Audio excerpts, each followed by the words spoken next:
Saya sangat ingin poligami.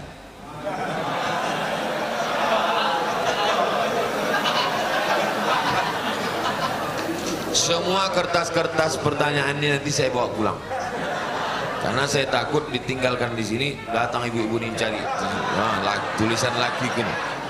Insya Allah, maksud saya bapak jangan cemas. Setiap masjid gitu saya buat, tak pernah saya tinggalkan. Saya bawa pulang ke rumah, sampai ke rumah saya bakar. Takut saya dibaca bini saya. Tapi selalu dihantui oleh kata adil. Saya ingin bertanya Pak Ustadz, konsep adil dalam poligami ini seperti apa Pak Ustadz? Sepanjang pengetahuan saya, jamaah ini hanya berani batas bertanya aja.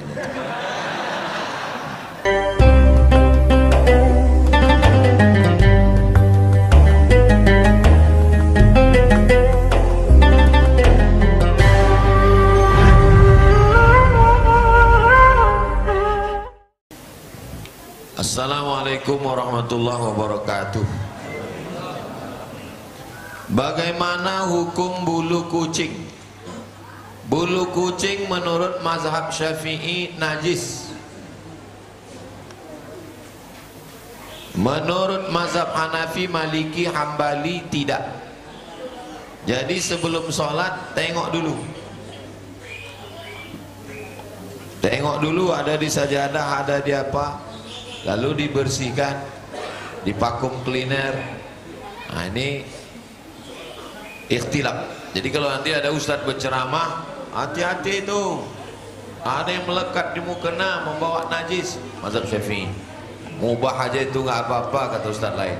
Berarti dia mungkin mazhab Hambali atau mazhab Hanafi.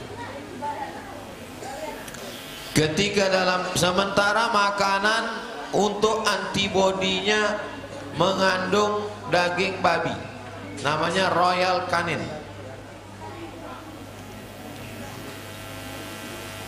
Kalau ada obat yang diambil dari babi sudah melalui proses panjang, sama macam ayam makan najis, berubah.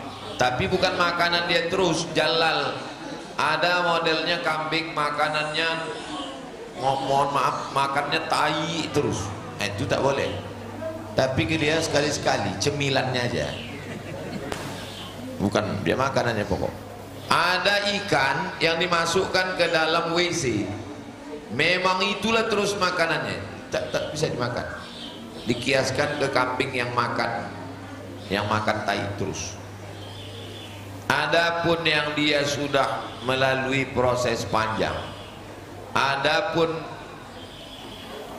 air liur anjing, idza walagal kalbu fi ina'i ahadikum, kalau dia masuk ke dalam bejana kamu, tempat air minum kamu, fa ahriquhu, tumpahkan.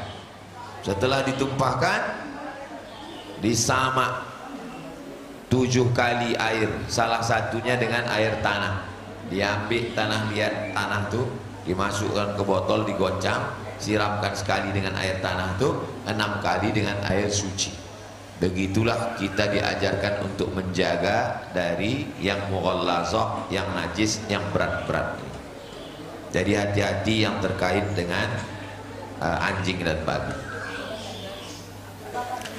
Bagaimana hukumnya puasa wajib tahun lalu belum dilunasi karena menyusui anak, sedangkan kita sudah melaksanakan puasa wajib tahun ini? Apakah puasa kita sah? Ramadan tahun 1444, sekarang Ramadan tahun 1445, yang tinggal 7 hari tahun lalu diqadha sebelum lewat Ramadan nih, qadha nih. Maka di bulan Rajab inilah kesempatan mengqadha. Apa dalil puasa Rajab? Wa minal hurumi fasum, bulan-bulan haram berpuasalah engkau. Bulan haram tempat Zulqa'dah, Zulhijjah, Muharram, Rajab. Bagus puasa Rajab. Jadi kalau ada bapak ibu mengqadha hari Senin di bulan Rajab, maka 3 dapat, qadhanya dapat, puasa Rajabnya dapat, puasa Seninnya dapat, tapi niatnya tetap niat qadha. Maka yang tinggal-tinggal kemarin diqadha. Jangan sampai tak mengqadha puasa. Man mata, siapa yang mati, wa alaihi syamun, punya utang puasa, shoma anhu waliyuhu, ahli warisnya wajib melaksanakan puasa untuk dia. Mati pun kita tak lunas utang puasa. Jadi macam mana kalau orang puasanya tinggal 1445, lalu kemudian sampai puasa berikutnya belum diqadhanya, lewat, maka dia kena denda 1 hari puasa ditambah 1 fidyah, karena sudah lewat ambang batas. Apakah dengan bertambahnya Ramadannya lalu bertambah fidyahnya? Tidak, tetap 1 puasa dengan 1 fidyah. Jangan sampai lewat. Ini masih ada kesempatan. Bulan Rajab, bulan Sya'ban. Sya'ban berpuasa qadha. Bagus 2 bulan. Yang diingatkan ibu-ibu karena tinggal 7 hari, lupanya bapak itu 17 hari.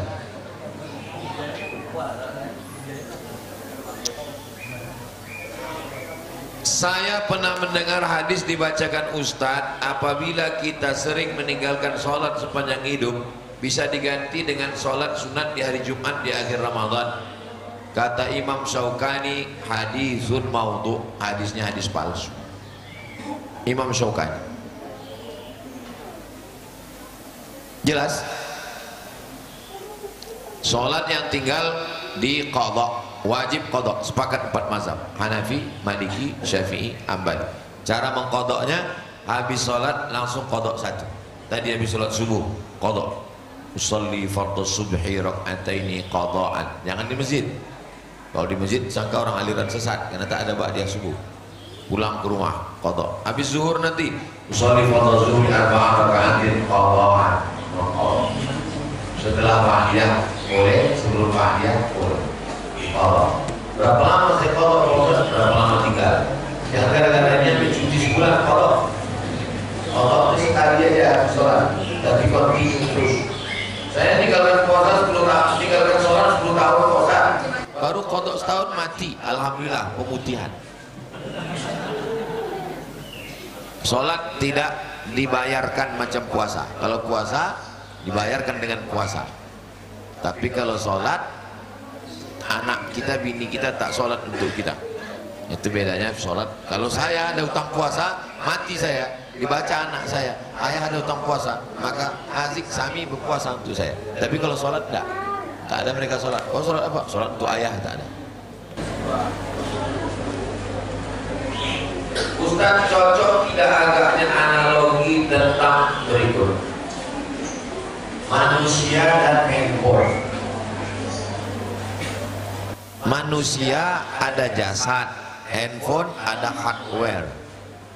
Manusia ada akal pikiran, handphone ada software. Manusia ada ruh, handphone ada baterai. Apa kaedah yang antum pakai baterai dijadikan ruh? Kenapa baterainya tidak akal? Kenapa softwarenya tidak ruh? Zohirnya jasad. Ini tak ada kaedahnya. Mau dipakai usul fikih. Ini ilmu cocokologi. Nah, cocok.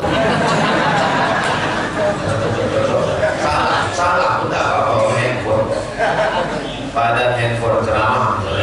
Bapak Ibu, badan kita ini macam handphone. Ini jasadnya handphone nih, bagus kita jaga. Tapi kalau softwarenya tidak, inilah pikiran. Tapi kalau sampai low bed baterainya, inilah ruh. Ya tak apa-apa, bagus. Untuk mendekatkan pemahaman, litakribil makna. Karena kalau dibentuk ke manusia orang tak nangkap. Tapi pas kalau ke handphone, jangan hanya pentingkan casingnya aja, dijaga, dipelihara. Tapi ternyata tak ada signalnya. Handphone 3, kalau 3-3-nya paket kosong. Orang cepat paham. Jadi bagaimana kita memahamkan orang lain dengan permisalan, perumpamaan. Baik, tak salah. Saya sangat ingin poligami.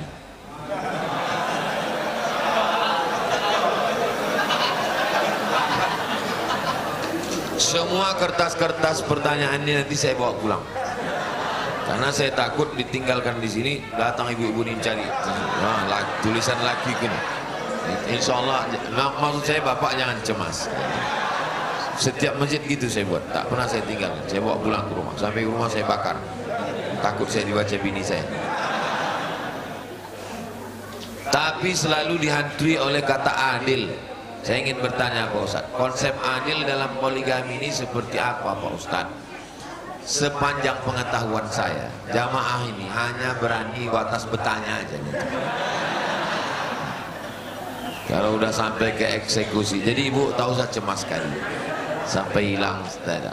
Apalagi di Indonesia, laki-laki di Indonesia ini memang sudah diikat oleh negara ini. Sejak zaman Pak Harto diikat dengan PP 10 gara-gara Bu Tin khawatir Pak Harto nikah, maka PNS saja, dan setelah itu sekarang diikat dengan aturan yang berat. Maka seorang laki-laki tidak akan bisa menikah sebelum ada surat izin dari istri pertama yang ditandatangani di atas materai dan disahkan oleh hakim di pengadilan. Jadi berat. Ini sebelum ini saya ceritakan untuk meyakinkan kedua belah pihak bahwa ini tidak akan terjadi, tenang aja lah. Mana mungkin terwujud? Itu kan berat itu. Ditandatangani istri, habis itu disahkan ke pengadilan, disidang oleh pengadilan. Hakim itu bertanya, apakah benar ini tanda tangan saudari? Benar Pak Hakim. Sadar, cepatlah Pak Hakim, aku letak. Nah, tentang masalah adil ini, walan tastati'u an ta'dilu bainan nisa walau harastum. Kamu tidak akan pernah sanggup bersikap adil walaupun kamu sangat ingin adil. Maksudnya yang tak sanggup tuh adil masalah hati, karena hati tak bisa adil. Tapi masalah adil uang belanja bisa. Rumah saya tausiah ke Jakarta, bapak nih bininya 4, dibangunnya masjid, di depan masjid tuh rumah 1, 2, 3, 4 tuh ada orangnya. Ditanyanya waktu acara peresmian masjid, wahai ibu-ibu 4 orang, sebagian harta kalian kubangunkan ke masjid ini, izin kalian? Menjawab 4 tuh izin. Ada. Nah, jadi untuk masalah rumah bisa, masalah harta bisa, tapi masalah kasih sayang karena hati bukan punya kita. Jadi prinsipnya dalam Al-Quran, fa in khiftum alla ta'dilu, kalau kamu tak sanggup bersikap adil, fawahidatan. Dalam Islam poligami itu adalah emergency door, pintu emergency. Sama dengan naik pesawat, Bapak Ibu, ladies and gentlemen, all of our passenger, semua penumpang, ini pesawat, ini pintu naik, ini pintu turun, tapi sebelah kiri ini ada pintu emergency. Kalau terjadi sesuatu maka keluar dari pintu emergency. Itu solusi kalau ada satu masalah. Ada dosen di UIN yang dicari pula. Dia kalau pergi undangan 01 ikut, 02 ikut. Orang banyak heran, kenapa bisa begitu?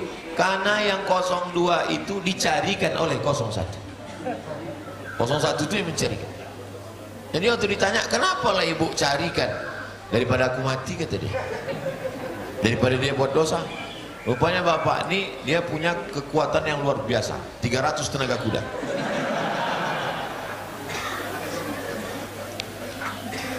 Semua rukun syarat sudah terpenuhi. Kalau tidak, kata Allah, tak jadi. Jadi ibu jangan khawatir. Semua sudah terpenuhi, kalau tidak, kata Allah, tak jadi. Saya sudah menengok dengan mata kepala saya sendiri. Ada seorang ustaz, sahabat saya, kena penyakit buah pinggang, cuci darah. Biasanya orang cuci darah, maaf cakap, jangan tersinggung, cuci darah itu kan tak lama meninggal kan? Mau ganti buah pinggang, kalau yang dari Vietnam 2 miliar bersih, Donatur apa namanya, dibayar 2 miliar gua pinggang. Allah kasihkan yang terbaik, datang satu jamaah ibu-ibu, kata dia ambillah sebelah, dipasangkanlah ke kawan saya ini, tapi yang lama tak dibuang, jadi kalau di ronsen 3 buah pinggangnya. Jadi kata dokter, ini bapak nanti kami pasang 3, tapi maklum sendirilah, tahulah motor kalau pistonnya 3 kan, gimana kekencangannya kan. Jadi ditanyalah orang ini berdua, istri sama suami, Pak, nanti kalau kami pasang ini, ibu siap? Kata istrinya, saya memang sudah nazar, nanti kalau asalkan sehat suamiku hidup ya, aku ikhlas dia nikah lagi, biarlah pasang piston 3 kecepatan 120. Akhirnya apa yang terjadi? Terakhir saya jumpa, saya tanya, "Cemana udah jadi?" Kata dia, ditanyanya istrinya, "Dulu kau kan bilang kalau aku hidup, aku sehat, boleh." "Iya bang, tapi nazar tuh kurobah. Kau boleh nikah lagi, tapi umur perempuan tuh 50 ke atas." Sampai sekarang tetap 1. Di situ baru saya lama paham. Oh, rupanya cukup pun rukun syarat, kalau tidak tak juga jadi. Maksud saya, kalau udah ada bapak-bapaknya udah jadi, terima aja lah bu, karena nasi udah jadi, makan aja lah bubur ayam tuh, mau mengamuk macam mana lagi ini. Tapi yang belum ini semangat kali jamaah subuh nih. Mudah-mudahan semuanya sakinah mawaddah warahmah.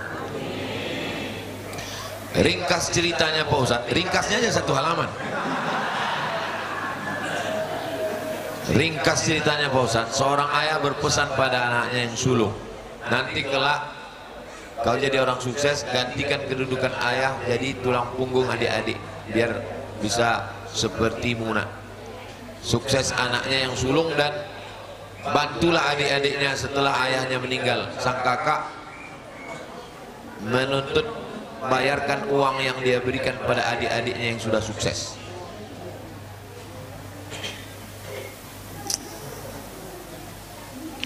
Bagaimana tentang amanah orang tua? Wasiat yang wajib ditunaikan itu namanya wasiat harta. Kalau aku mati, 1/3 hartaku untuk Masjid Al-Muhajirin misal, maka itu wajib ditunaikan. Itu namanya wasiat harta. Wasiat harta tak boleh lebih 1/3. Kalau aku mati, kata jamaah Al-Muhajirin, itu ada ruko di jalan Garuda Sakti untuk jamaah Muhajirin. Setelah dihitung ternyata harga ruko 1 miliar, harta warisan almarhum cuma 2 miliar, berarti itu 50%. Tak bisa diambil Muhajirin. Yang bisa diambil Masjid Al-Muhajirin hanya 1/3, 666 juta. Sedangkan harga ruko 1 M, berarti masjid mesti membayar 333. Karena wasiat tidak boleh lebih dari 1/3. Adapun pesan-pesan yang tidak terkait dengan harta, bisa jadi wajib, bisa jadi sunat, bisa jadi makruh, bisa jadi haram. Bisa jadi haram. Kalau aku mati, tolonglah tanamkan pokok ganja di atas kuburku. Haram. Jadi jangan anak ini menganggap, oh ini wasiat, ini wajib, kalau tidak kita buat nanti ayah kita gentayangan. Memang ayah kau jelangkung. Jadi itulah pentingnya anak ini belajar agama. Kalau aku mati, tolong bawa jenazahku ke kampung. Iya kalau meninggalnya Pekanbaru. Kalau di Papua 8 jam naik pesawat, ongkos mayat lebih mahal dari orang hidup. Nah, maka tidak semua wasiat itu dilaksanakan. Kau kalau nanti sukses, tolong semua adik-adik kau sekolahkan. Siapa yang mampu menyekolahkan adik S1, S2, S3? Ini kalau tidak dilaksanakan nanti kita terkutuk jadi anak durhaka. Sesuai kemampuan kita. Anak ini kan juga punya anak istri, dia kan punya nafkah. Berapalah kemampuan dia, apa kerja dia? Iya kalau kebunnya luas, ya kalau dia kan musyawarah juga dengan istrinya. Bagaimana tentang amanah orang tua? Amanah orang tua yang wajib ditunaikan yang terkait wasiat harta. Adapun yang tidak terkait wasiat harta, ya sesuai kemampuan kita masing-masing. Dua, apakah wajib bagi adik-adiknya membayar bantuan dari kakaknya?